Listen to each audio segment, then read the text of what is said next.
Let's have a look at the entry deterrence game. And in particular, what I want to do is think a little bit about what these payoffs are. Now remember that basically there's a story behind the game, or a description of who are the players, what can they do, what information they have, and what their payoffs are. And we're going to concentrate on this payoff idea.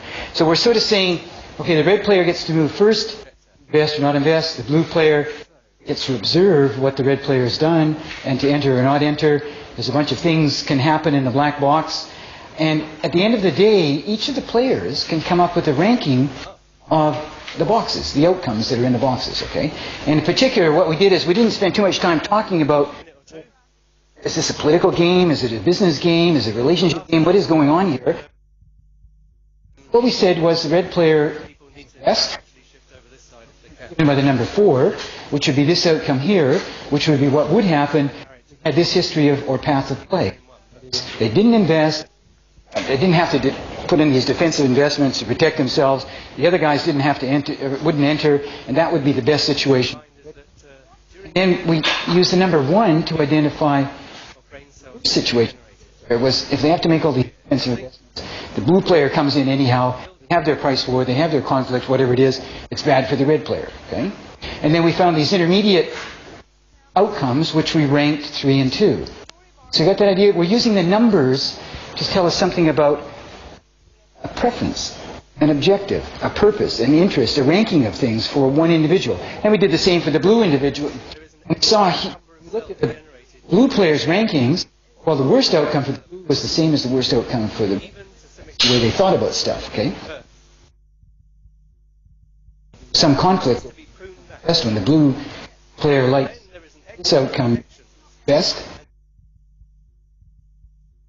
Okay. So this is a game where there's kind of partial conflict of interest because these two outcomes here, the blue player likes things that the red player are not to have, and vice versa. Okay, but if they're sitting down here, they would both like to get away from this outcome here. There's some commonality of interest too. They'd like to try to avoid that. Okay? So you can look at the interests. You can sort of see what are the nature of the interests in this game. Another way to think of this is, when you're thinking of other strategic situations, using the language of incentive. What are the incentives of the players? Are they perfectly aligned together? That is, does the blue player always want to do what the red player likes? Does the red player like to do always what the blue player likes? You know, you got the manager, you got the employee. The manager can see what the employee does. You know, we have a two-stage kind of game. Are their interests aligned, or are they in conflict? Okay, and here it's a little bit of both. So, what I want to point out to you is that these numbers are arbitrary. There's nothing special about the 4 and the 1. Okay? The difference between 4 and 1, if you're taking high school, maybe it's primary school, arithmetic is 2. Okay? Does that difference mean anything? No. Does it mean anything that 4 is 4 times 1? Okay? It's the differences, the ratios, the levels. They don't mean anything intrinsically. All that matters is that one number is bigger than the other. So we could say this is the best because it's a bigger number. This is the worst because it's the smallest number. And these two guys can be ranked in between according to the ordering of the numbers. So, for example, supposing I just change the numbers I assign to the red player. Now, I tried to say that deliberately. I changed the numbers assigned for the payoffs to change the players' rankings of things at all. Okay, the highest number 1 is 8. So this outcome. The lowest number 1 is 0, which corresponds to that outcome. So here's the highest, here's the lowest. It's the best, it's the worst. And while it's the same here, this 4 indicates the best, this 4 indicates the worst. But notice, even though 8 is kind of 8 more numbers than 0, or 8 divided by 0 is infinity times better, those things don't make sense. Okay, we're just using the numbers as kind of an artificial convention to represent its preferences, their rank ordering. Now, why that's kind of important is you want to get a handle on what the player's preferences are in the game, you know? And one of the most natural things, you have a number of things you like. Like, say, you got some courses. You know, you've got some economics, you've got some management, you've got some science, English, and it's like, well, if I had to rank all those, you know, I might put one best, one worse, and I like this one a lot better than the other one. All we're doing is saying you like one better than the other. We don't really know how much. But it's tempting when you have numbers to think, oh, I like this one 4 times as much as that. I like this one here 2 times as much as that one. Because I can take the ratio, anybody can calculate, so I must like it twice as much. No. Try to avoid those kind of statements about what you might call the intensity of a person. It's just, this might be the worst possible thing in the world for somebody, and this might be the best, and they might not be very far apart. They might be really far apart. I don't know. You just know how they rank. Yeah. So you could change the numbers, changing the game. It looks like a different game because it's got different payoffs, but really it has different payoff numbers or representations, not different payoffs. The red player's payoffs here are the same as, not the same, they're different numbers. Yes. But the preferences they represent are the same. 8 is just a number representing the best. Okay? Now, another way you could think about this is, supposing we used words, qualitative ideas for preference. So let's take the words for the blue guy. Well, this is very bad down here. This is excellent. This is really good. Excellent. And then let's say excellent is the highest ranked thing. Very bad is the lowest ranked thing. And the word good is kind of better than fair, but not as good as excellent. And it's certainly better than very bad. Whereas fair is kind of just better than very bad, but not as good as... Okay? So you could use words. Now on the exam, what I might do is I could give you a game like this to analyze, and instead of putting payoff numbers, I might just put some words which tell you the ranking of these people. You should be able to do the rollback reasoning and work all the way back. You understand from the words which ones are better and which... As a matter of fact, I thought a really good idea here would be to... What about putting a game where we put some letters in? So we don't even use numbers at all. We use letters to represent people. What? Remember, the letters form a natural order, A, B, C, D, blah, blah, blah. And if we took the order of the numbers and said, well, if A is the first, because A's are good, like I'd like to get an A in a course, that's a rank, right? And a B, it's not as good as an A, but it's pretty good. And then a C, not as good as a B, but not bad. Then you get a D, then you get an E, it's like, and then you got to fail, crash out. So you could use the letters. And you could take the ordering of the preferences in the letters, represent the same interests of the players, same payoffs. We got numbers, we got letters. Following me there? Again, if I didn't give you the numbers and I just gave you these letters and I said, okay, let's take the natural ranking like letter grades in a course where A's are better than B's, are better than C's, are better than D's, are better than E's, and better than... We've got 5 categories. We could use those letters, right? But if I put some Greek letters in here too. Now, I don't know many other languages. It's probably a third of you. I know at least 2 languages, and you know the alphabet for these 2 languages. And I've done French, but its alphabet is basically the same as English. And I did do Greek once, and I have this little textbook on Greek, which I went back to look up, what's it, alpha, beta, gamma, those kind of things. Well, that's all these symbols are. If you knew the ordering of the... Say, well, here's an alpha, that's the best. Beta is the second best. A gamma is the best, and a sigma is way up there at the end of the Greek alphabet, so that's bad. Why are you doing this to us? Why are you exposing us to letters and numbers and all these things? And that's because, in theory, we have these conventions about how we think about people's interests. You don't know my interests. Okay? And one of the hard things in strategic interaction is saying, what is it that the other person wants out of life or out of the game, out of the transactions? Okay? So we have to think about how to do it. And one way to think about it is say, well, they're just like me. But I'm trying to encourage you, no, they're not just like you. Yeah, they might be a little bit like you, like they might be rational.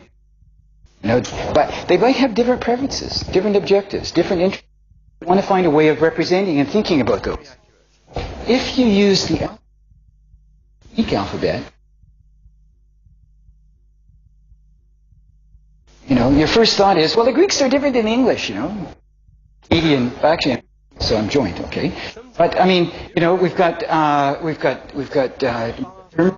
Koreans, we have Chinese, we have Japanese, we have French, all kinds of people, all kinds of different backgrounds, linguistic backgrounds, and you wouldn't think of trying to compare Greek sigma with English D.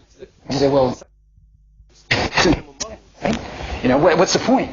I would have put some Asian alphabetic characters there, except for I don't know them.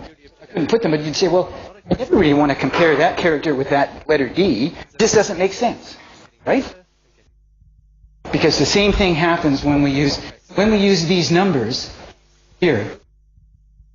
The easiest thing in the world is to say that red one is the same as that blue one, right? Because they're number one, right? 1 equals 1.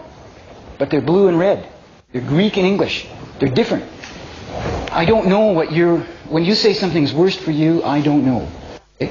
When I say something's, I don't know how to compare it to worst for me. In my health class in the 3rd year, we do a little exercise where we look at the quality of life, okay? And the way in which Pharmac tries to allocate money to different drugs is to figure out, okay, these drugs, they'll do things that extend people's lives, but sometimes this isn't a very high quality life, okay? I don't make those choices, they do. And then they'll say, well, look, at a year if you've lost your sight in one eye isn't as good as a year when you got 2 eyes, okay? So we'll put a 0.5 on that, okay? 0.5 for who? What's it like for you to be one eye as opposed to someone else? If someone else is already blind in one eye, a very short sight in one eye, it's bad for them, right? Okay. It's bad for you to only have sight in one eye, but it's really bad if you already got one eye that doesn't work very well and the other one goes down, right? And so they're both bad, but why would you compare the two? You don't. Okay? But when you've got numbers, that's what people do all the time. And we call them interpersonal comparisons. So in game theory, you've kind of got to try to avoid using numbers like you would in arithmetic, just adding them up and dividing them and taking the difference between them. Saying, oh, here's a number 4, blue. Here's a number red, 2. That's their second rank. This is their top rank. This one's 2 times as much. 2 times as much preference or outcomes or something. Might get 2 times as much money or 2 times as many chocolate bars, but is he really 2 times better off? Really comparing preferences for one person with the preferences. So that's kind of the story I'm trying to tell behind all of these different ways of thinking about preferences. There's a philosophy of thinking about preferences here. One is that numbers represent the rank order. Don't tell you how much more you prefer one thing than the other. The other thing is that when you're comparing numbers between different players, it's really tempting to say, oh, here's a number 4 for the blue player, here's a number red for the 2 player, so he gets...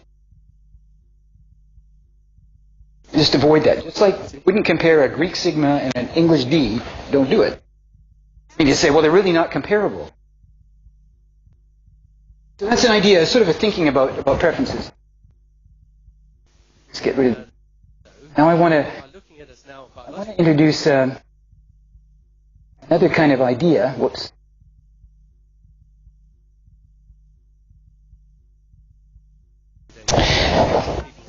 In the gray boxes, I've been putting the little gray boxes there as terminal nodes because often in strategic situations things are complex.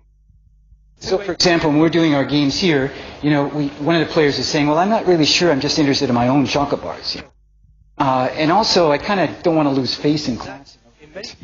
But I'd like to be able to think about this, but I don't really know what's going on, and I might make a stupid mistake and feel like an idiot. Or if I really did like chocolate bars and I went after them all, people would think I'm a treat.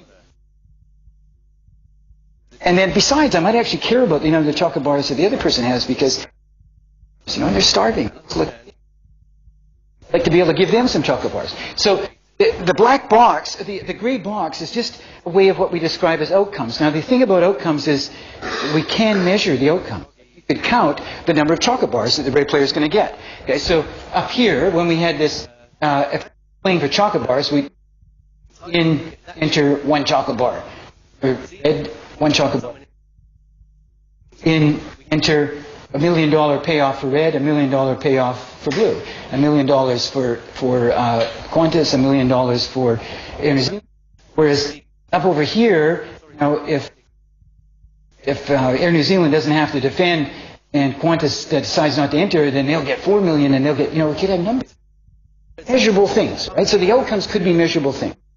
So quite possible, though, if you only have one dimension like money or chocolate bars, to use the outcome numbers payoff. And that's where it gets a little tricky, okay? Because when I was talking about the game of chocolate bars, the stop-go game, you wanted to say, well, it's not just my chocolate bars I'm worried about. I might be a little concerned about the other guys, or I only want 2 chocolate bars. I really don't want 4 chocolate bars. And besides, I'm not only just worried about chocolate bars, I'm worried about making it easy for myself in class, and how do I think about that? That's all the stuff in the gray box, okay? But if you think there's only one thing that matters, like a one-dimensional outcome for a person, then we can use these red numbers, which are outcomes, as preference representation. These numbers here are outcomes. Numbers here are ways of representing preference. Now, we saw we could change these red guys, zeros to the alphas to the sigmas, and we weren't changing anything about people's preferences. You start changing that to an alpha and sigma and show it in the outcome box. And these are measurable things like money or chocolate bars or some measurable thing. Measurable things aren't the same as money. Okay? Let's say these are money. And we go, for the red player, it goes 1 million, 3 million, 2 million, 4 million. I like 4 million.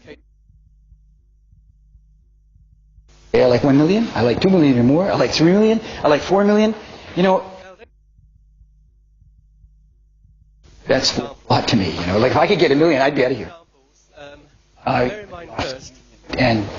mean, well, I might invest a bit of it in travel. Who knows? You guys might keep on with your education, but I've had 35 years of education. My job's good and I love learning, but if I had $1 million, that first $1 million to be worth a lot. What about the second $1 million? It's great, you know. 2 million, I could give some away, you know. And 3 million, I could even give. Now, after a while, I'm thinking, you know, well, I mean, I'm not going to not take it, but the extra money doesn't really mean the same to me. The extra $1 million from 3 to 4 isn't the same as the extra $1 million from 0 to 1. So the idea of what I'm trying to get here is that though we could use these numbers here, these are the money outcomes you get. These preference rankings here are equally spaced, but we know that really the first $1 million is more valuable than the second $1 million, which is more valuable than the third. Okay, so you want to think about that a little bit, even with money, sort of think, okay, I know that people like more money than less, usually. Another thing about money is it's not just your money if you're a red player. You might hate the other guy. You don't want the other player to have any money. So your preferences aren't your money. Your preferences are against the other guy. So let's put these in here like this. What I've done is if you look at the red column, it's the same here as it is under that one there. But I've reversed the blue one around. The best one here for this blue, the worst one for this blue is now the best one. The best one for the red player becomes the worst one.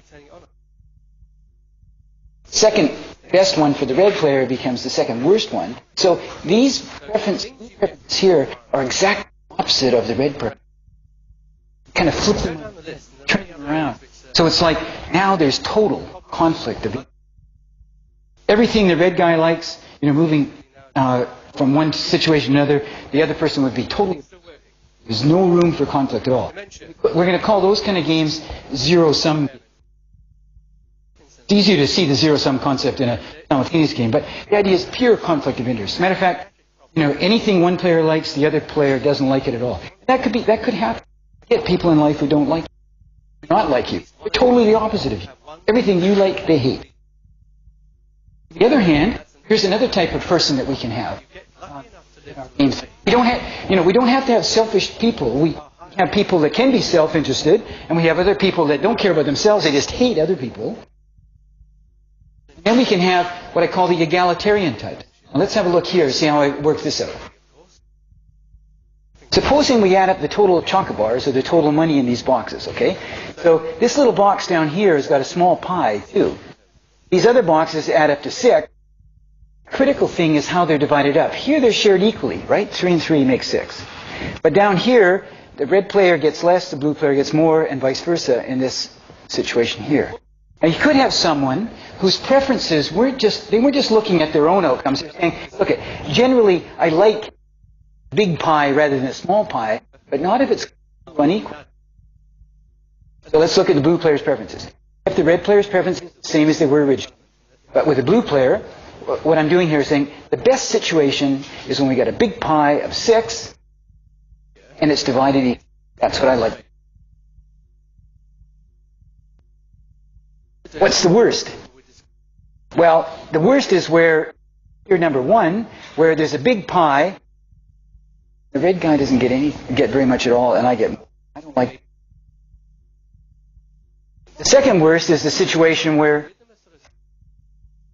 we got a big pie, but it's unequally divided in favor of the red guy. Again, you could reverse the preference between those two, and you'd still have someone who's kind of an egalitarian. And then third, the number 3, which is the second best one for this person, is actually have a small pie. So, again, I'm bringing up this example because sometimes in game theory, you're sort of thinking, oh, preferences are just self-interested preferences. They only care about themselves. They don't care about other people. Well, here's an example where we could think of analyzing a game with those kind of preferences, and what we would have is the blue player is kind of an egalitarian person. The red player just looks at his own bundle of money or chocolate bars, but the blue player is sitting there is kind of I like big pies and I want them shared equally. And frankly, I'd rather have a smaller pie and have it shared equally than I would have a big pie and have it.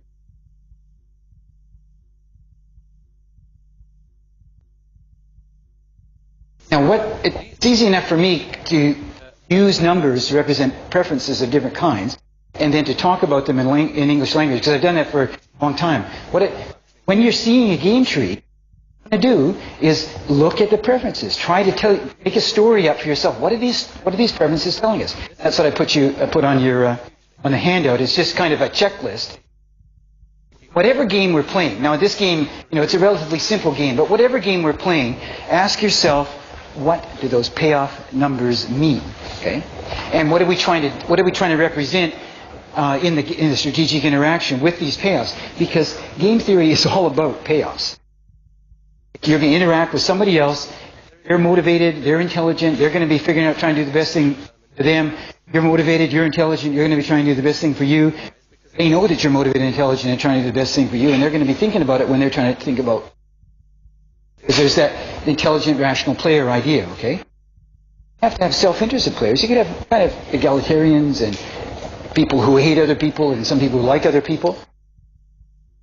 So that's the idea of payoffs. Just keep those things in mind. If you get interested in this, you could go to website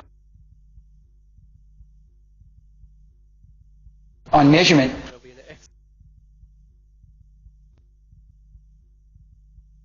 This talks about different concepts of measurement and how we really treat numbers, once they're there, statisticians add them up and take them apart and multiply them and take logs, all kinds of stuff. Whereas we don't want to do that. We want to make these interpersonal comparisons if you don't have to. You might want to say, look, these other things were big pies. And we had some big pies here, 6 and 6, but that's just the size of the. What really matters to people is how it's divided up. Some people, how it's divided up. Other people might just care about what they get out of it. They don't really care what the total is or what other people get out of it, but there are some people who do. That's the idea of payoffs.